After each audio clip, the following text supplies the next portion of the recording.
And then one thing led to another, and then 3 weeks ago he appointed me as the candidate for the job of the Prime Minister. Oh, congratulations! We won, and I guess I'm in. Yeah, I saw you with, you can see Bozidar with champagne in the Financial Times, right? Yes, it was a nice victory. We doubled the number of votes, the number of mandates. It's good. It's the biggest number of votes that any pro-reform, pro-European, pro-NATO party has ever gotten in Serbia, ever. So that's a big success. This being said, what is ahead of us is very complicated negotiation talks. I came here to Davos to meet people from the European Union, to meet some business people who can invest in the country. And I guess in a few weeks I'll be the checkbook here. I'll be the Prime Minister, or else we'll see what we'll be doing. But so what are the first steps you'll take, first actions when you're Prime Minister, which I really wish you? Thank you. The first thing is to restart the European negotiation, which had been stalled since May of last year because of the lack of collaboration with the Hague Tribunal.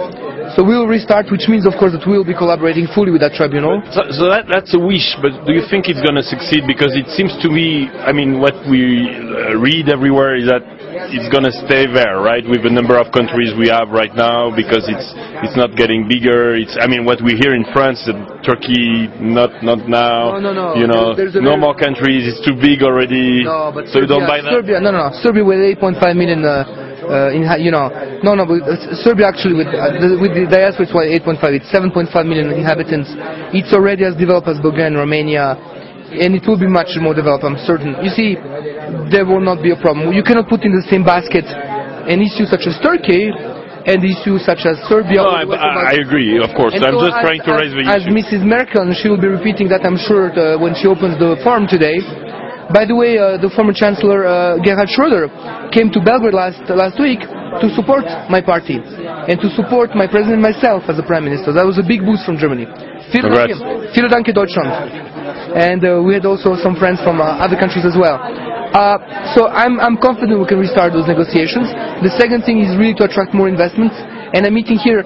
Interestingly, Davos is great because one of the young global leaders is an Icelandic guy called Thor Björgolfsson, who is actually the owner of one of the major pharmaceutical companies in Serbia, and also in Bulgaria and other places. So I have a meeting. So you're very busy these days. And I'm meeting business people who can invest more. And the third aspect we'll be doing is really to make sure that social cohesion is kept, because transition could lead to some towns, to some social classes really being left behind.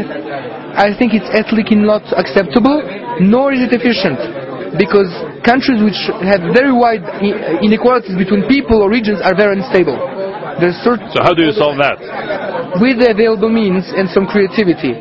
One thing that I'll be doing, for instance, is to lower the VAT from 18 to 8% on everything which has to do with IT. It'll be one of the lowest taxes there is in Europe on IT. Two, we'll create the Ministry of the Information Society, which will be grouping the telecom, the IT, internet, and the media.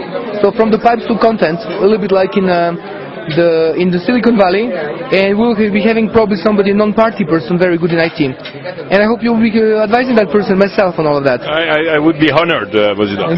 I'll be honored. It will give me a chance to go to Serbia. So let's go to actually. And we will be investing a lot into. I'm meeting one of the leaders of Microsoft as well.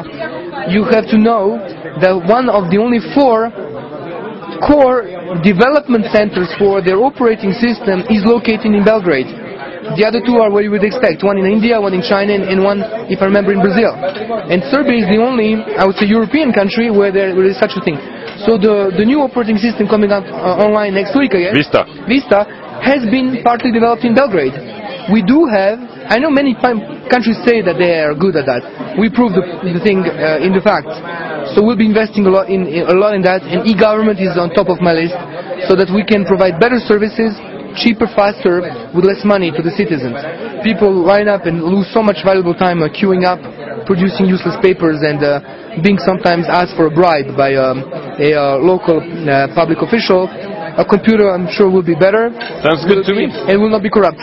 So why would we visit Serbia now as a tourist country? What's cool there? It's open. I think, this is not classical tourism, but for the New Year's Eve there was not one hotel room available in Belgrade.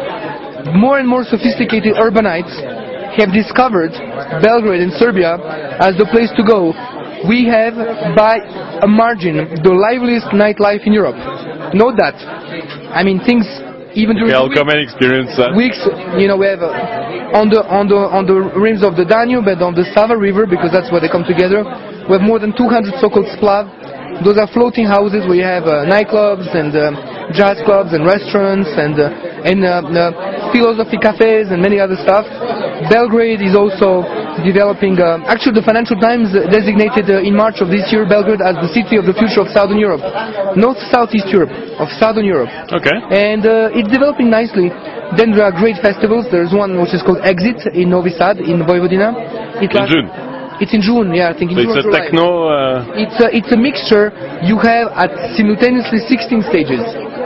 It is held in an old fortress built by the Austro-Hungarian Empire. 200,000 people circulate there, and you can have a unique experience because there is a spirit of Exit. You can go online digital. I think it's stateofexit.org.u, but do a search under Exit, like an exit in Novi Sad, N-O-V-I, and then S-A-D. I'm so happy to see you with so much energy, Bozidar. You're like a winner. We can see you've won, huh? It's important. And the last thing we need to do, one of the things I need to do here in Davos, you took me in a picture with Sharon Stone yes. 2 years back. I'm sorry. And that picture made headlines in Serbia. But she was very charming. This year I have to find Brad Pitt, because Brad Pitt, you have to know that, shot his first movie ever in Serbia. His director is a friend of mine, and the daughter of that director is organizing a great week called the Belgrade Design Week, which will take place during the second week of May. And my plea is to have Brad Pitt open it. There are lots of people. Cool House. I'm sure Brad Pitt watches this podcast. Brad, we want you. Thanks so much, Bozidar. Thank you. Ciao.